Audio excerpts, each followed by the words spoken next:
மதுவுக்கு அடிமையா இருக்காங்க, மதுவுக்கு அடிமையா இருக்காங்கன்னு சொல்றீங்களே, ஆனா ஏதோ ஒரு மதுனால தானங்க அவங்க மதுவுக்கு அடிமையா இருக்காங்க.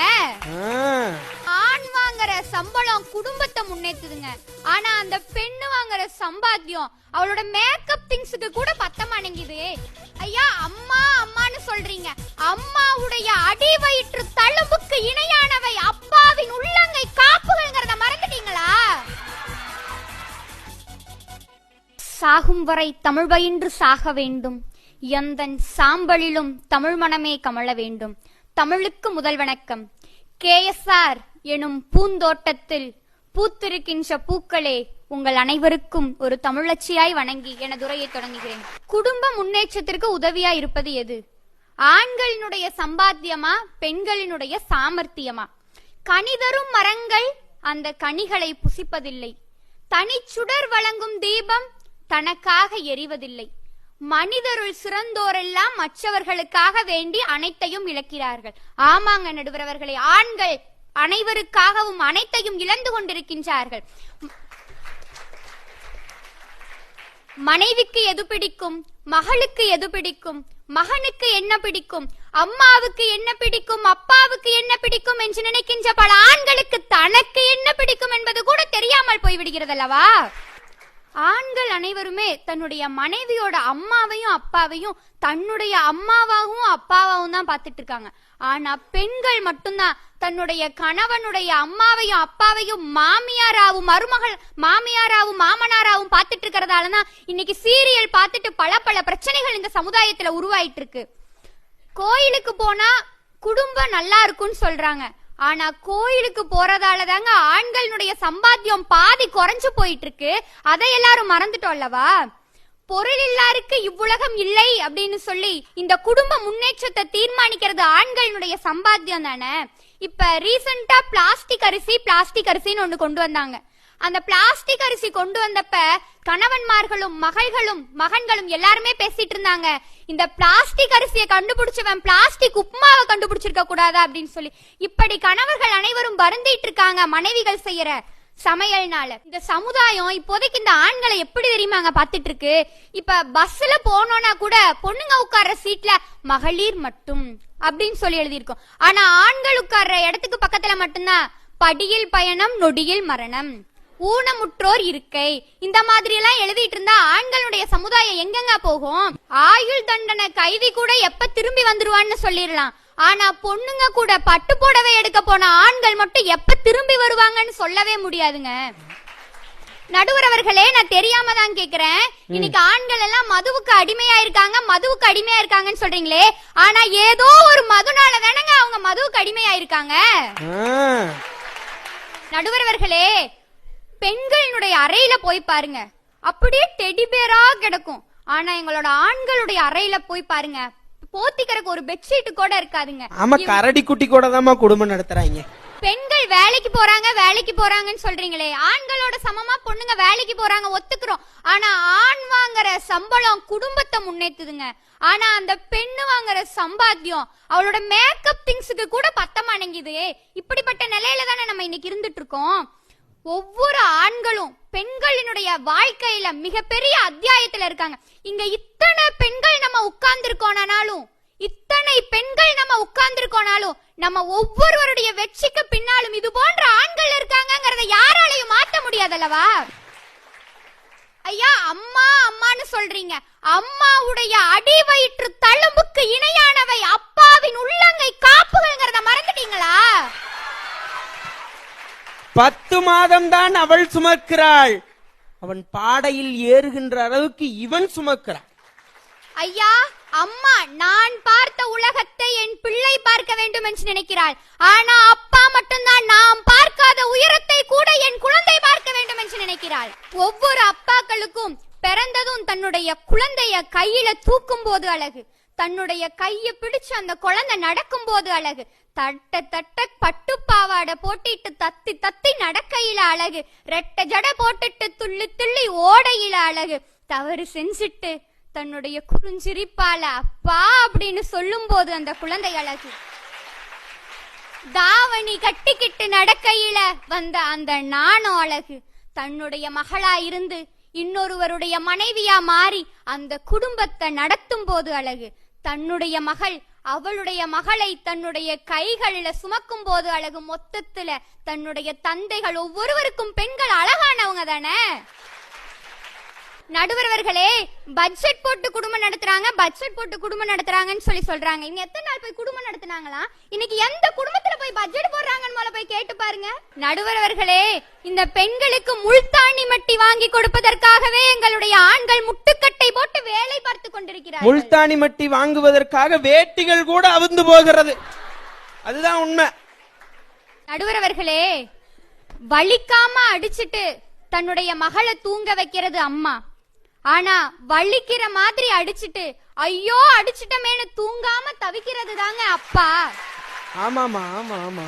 தெய்வங்கள் எல்லாம் தோற்றே போகும்னு சொன்னான்ல அந்த கவிஞன். அந்த கவிஞன் முன்னாடி எல்லா பெண்களுமே தோத்துதானே போனாங்க அப்பா பாசத்துல. உண்மை உண்மை உண்மை. நடுவர்களே, இதிகாசங்கள்ல பெண்களை பத்தி பாடுறாங்க, பெண்களை பத்தி பேசுறாங்கன்னு சொல்றீங்க, ஒத்துக்கிறோம். ஆனால் அந்த இதிகாசத்தை படைத்தவன் கூட கம்பன் எனும் ஆண் என்பதை மறந்து விடாதீர்கள். சிகாகோ மாநாட்டில விவேகானந்தர் பேசினார், என்னருமை சகோதர சகோதரிகளேன்னு. இது மாதிரி வசனம் பேசின பெண்களை காணோமே. இது போன்ற சகோதரத்துவத்தை அனைவர் மனதிலும் விதைத்துக் கொண்டிருப்பது எங்களுடைய ஆண்கள் தானே. ஈவினிங் டைம்ல ஆபீஸ் போற ஒரு வீட்டுக்காரரு அவங்க மனைவி கிட்ட சொன்னாங்க, என்னோட சாக்ஸ காணான்னு தேடி கொடு, அங்கதான் இருக்கும் போய் பாருங்க. என்னோட ஷூவை காணான்னு தேடி கொடு, அட அங்கதான் இருக்கும் போய் பாருங்க. என்னோட பர்ஸ காணான்னு தேடி கொடு, அட அங்கதாங்க இருக்கும் போய் பாருங்க. நம்ம 2.5 வயசு பையனை காணான்னு தேடி கொடு, அட அங்கதான் இருக்கும் போய் பாருங்க. இப்படிப்பட்ட நிலையல்லவா நடுவர்களே இன்னைக்கு உருவாயிருக்கு. நடுவர்களே, நம்ம இப்ப காமராஜரையும் அப்துல் கலாமையும் ரொம்ப போற்றிட்டு இருக்கோம். ஏன்னா அவங்க 2 பேரும் கல்யாணம் ஆகாம இந்த நாட்டுக்காக வாழ்ந்தவங்க. அவங்க கல்யாணம் ஆகாம வாழ்ந்ததால தாங்க நாட்டுக்கு வாழ்ந்தாங்க. கல்யாணம் மட்டும் ஆயிருந்துச்சுன்னா வச்சுக்கோங்க, அவங்க 2 பேர்த்துக்கும் ஊழல் தலைவர்னு பேர் வச்சிருப்போம். ஆசைப்படுறவ பொண்ணு, அந்த ஆசைய நிறைவேற்றி வைப்பவர் கூட ஒரு ஆண் தான். காக்கணும்னு சொல்லி நினைக்கிறவங்க பெண்கள், அந்த பெண்களை காக்க வேண்டும் என்று நினைப்பவர்கள் ஆண்கள். உண்மை. சிந்தனை செய்யறவங்க பெண்கள், அந்த சிந்தனையை எப்படி செயல்படுத்தணும்னு நினைக்கிறவங்க ஆண்கள். கனவு காண்றவங்க பெண்கள், பெண்களினுடைய கனவுகள் ஒவ்வொன்றையும் நனவாக்க வேண்டும் என்று போராடுபவர்கள் ஆண்கள். உண்மை உண்மை. இந்த உலகத்துல 10 மாசம் சுமந்த தாய் கூட நம் அனைவரையும் சுமையாக நினைத்திருப்பார். ஆனால் வாழ்நாள் முழுவதும் தன்னை மார்பிலும் கைகளிலும் மாற்றி மாற்றி சுமந்த தந்தை ஒருபோதும் தன் குழந்தையை சுமை என்று நினைத்திருக்க மாட்டார், சுகம் என்றுதான் நினைத்திருப்பார்.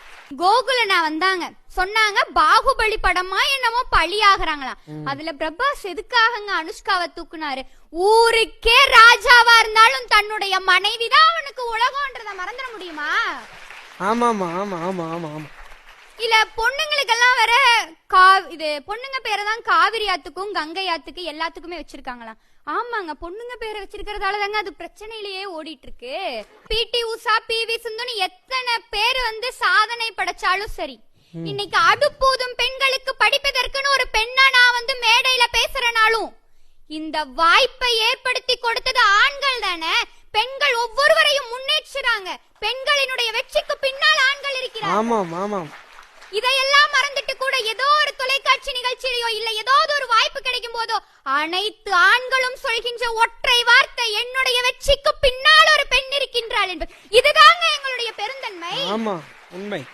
என்னதான் கோட்டையே ஆட்சி செஞ்சாலும் அந்த ஆண்கள் அனைவரும் பெண்களினுடைய இதய கோட்டையத்தான் நடுவரவர்களே பெருசா நினைக்கிறாங்க. அவங்கள பொறுத்தவரையும் சம்பாத்தியம் இதெல்லாம் முக்கியம் கிடையாது. என்னதான் சம்பாரிச்சாலும் சரி, அந்த காசை நான் உன் கையில கொடுத்துறேன், என்கிட்ட நீ அன்பா நடந்துகிட்டீங்கன்னா போதும்னு சொல்ற கணவர்கள் தானே இருக்காங்க. ஆனா இன்று அந்த அன்பை கொடுப்பதற்காக எத்தனை பெண்கள் இருக்கின்றார்கள்? இதுதான் நடுவர்களே இன்னைக்கு கேள்விக்குறியா இருக்கு. இல்ல கேக்குற உலகத்துக்கே நாகரீகத்தை கற்றுக் கொடுத்த இனம் நம்முடைய இனம். நம்முடைய இனத்துல அன்பிற்கு வரையறை யாருக்கு தெரியும்? அன்பிற்கு வரையறை யாருக்கு தெரியும்? இதுதான் இன்றைய நிலையா? இதுதான் இன்னைக்கு இப்படிப்பட்ட சமுதாயத்துலதான் நம்ம வாழ்ந்துட்டு இருக்கோம். அன்று சாதலில் சாதல், நோதலில் நோதல், வன்பொருள் கொடுத்தல், நன்றினிது பேசுதல் என்றார்கள். இன்று அந்த அன்பெல்லாம் எங்க போச்சு? எல்லா சரவணன் மீனாட்சி சீரியலுக்கு பின்னாடி தொலைஞ்சு போச்சா? ஜீ தமிழ் டிவில என்ன பிடிக்கும், விஜய் டிவில என்ன பிடிக்கும், சன் டிவில என்ன பிடிக்கும்னு இப்படி சீரியல்களிலேயே வாழ்க்கையை தொலைச்சிட்டு இருக்க மனைவிமார்கள் யாருக்குமே புரிய மாட்டேங்குது தன்னுடைய கணவனுக்கு என்ன பிடிக்கும்னு. அதனால தானே நடுவர் அவர்களே இன்று விவாகரத்து கேட்டு எத்தனையோ குடும்பங்கள் தொலைந்து போயிட்டு இருக்கு. இந்த காலத்துல குங்குமம் வச்சா குடும்பத்தை காப்பாத்துவாங்களாம், கால்ல மிஞ்சி போட்டா கர்ப்பப்பை நரம்போட தொடர்பு படும்னு சொன்னாங்க. கையில ஒரு பெண் வளையல் போடுறான்னா அவ குடும்பத்துல 360 டிகிரி வளைந்து கொடுக்கணும்னு சொல்லி கொடுத்த இந்த பண்பாட்டுல இன்னைக்கு எத்தனை பேருங்க கையில வளையல் போட்டுட்டு இருக்கோம். அம்மா இப்ப யாருமே குடம் தூக்கி வைக்கிறது இல்ல, நீ வேற அப்படியே உருட்டி வச்ச பேரலாட்டமே இருக்கு. எங்கிருந்து உருட்டுறமா குடுன்னு வந்துருது. இன்று நான் உறுதியா சொல்றேன் நடுவர் அவர்களே, இன்று முதியோர் இல்லங்கள் அனைத்தும் அதிகமாக திறக்கப்பட்டிருக்கிறது என்றால் அதற்கு காரணம் பெண்களின் சாமர்த்தியம். இன்றைய காலத்திலே அருகம்புல்லாய் பிறந்திருந்தேன் என்றால் கூட இறைவனின் கழுத்தில் மாலையாகிருப்பேன். பெண்ணாய் பிறந்ததனால் தான் இன்னும் என் கழுத்தில் மாலையிடவில்லையே என்று அண்ணனிடம் புலம்புகின்ற தங்கைகளை உருவாக்குகிறார்கள் என்றால் இதுதான் இந்த பெண்களின் சாமர்த்தியமா நான் கேட்கிறேன். நாயை குளிப்பாட்டி நடு வீட்டுல வச்சுட்டு தாயை குளிப்பாட்டி தெருவில் விட்டுட்டு போகின்ற ஒரு இனத்தில் பிறந்திருக்கிறோம் என்ற வெக்கப்பட வேண்டும், வேதனைப்பட வேண்டும். அந்த அளவுக்கு நம்ம இருந்துட்டு கைதட்டி கொண்டாடி கொண்டிருக்கிறோம். இன்னும் சிறிது காலங்களில் தமிழ்நாட்டில் அதிக முதியோர் இல்லங்கள் திறக்கப்படவிருக்கின்றன. இது கைத்தட்டிட்டு நம்ம இருக்கிறோம்னா நம்மளுடைய எவ்வளவு பெரிய இன பேரழிவை நாம் முன்னெடுத்து செல்கிறோம் என்பதைத்தான் இந்த மன்றம் கேட்கிறது. நடுவர்களே, நாளைய குடும்பங்களாவது விவாகரத்து இல்லாமல் விவரமாய் ஒத்து போகின்ற குடும்பங்களாய் மாற வேண்டும். என்னதான் பெண்களினுடைய சாமர்த்தியம் அங்கு இருந்தாலும் அந்த சாமர்த்தியங்கள் அனைத்தும் உருவாக வேண்டும் என்றால் ஆண்களின் சம்பாத்தியம் வேண்டும். நாளைய பாரதத்தில் நாம் அனைவரும் பொருளாதார தேவையுடையவர்கள். அந்த பொருளாதார தேவைகள் அனைத்தையும் சரி செய்ய வேண்டும் என்றால் ஆண்களின் சம்பாத்தியம் வேண்டும். முடிவாக நாளைய பாரதம் நல்ல பாரதமாகவும் வல்லரசான பாரதமாகவும் மாற வேண்டும் என்றால் குடும்பங்கள் அனைத்தும் கோவில்களாய் மாற வேண்டும். அந்த கோவில்கள் அனைத்திலும் ஆண்கள் சாமியாகவும் அந்த சாமிகளை வணங்குகின்றவர்களாக அனைத்து பெண்களும் வாழ இந்த பட்டிமன்றத்திற்கு நீங்கள் ஆண்களின் சம்பாத்தியமே என்றோ நல்லதொரு தீர்ப்பை வழங்குவீர்கள் என்று 5000 ரூபாய் கொடுத்தால் வெள்ளித்தட்டை வாங்கிவிடலாம், 10,000 ரூபாய் கொடுத்தால் தங்கத்தட்டை வாங்கிவிடலாம். ஆனால் கோடி ரூபாய் கொடுத்தாலும் கொடுக்க முடியாதது உங்கள் கைத்தட்டு. அதற்காக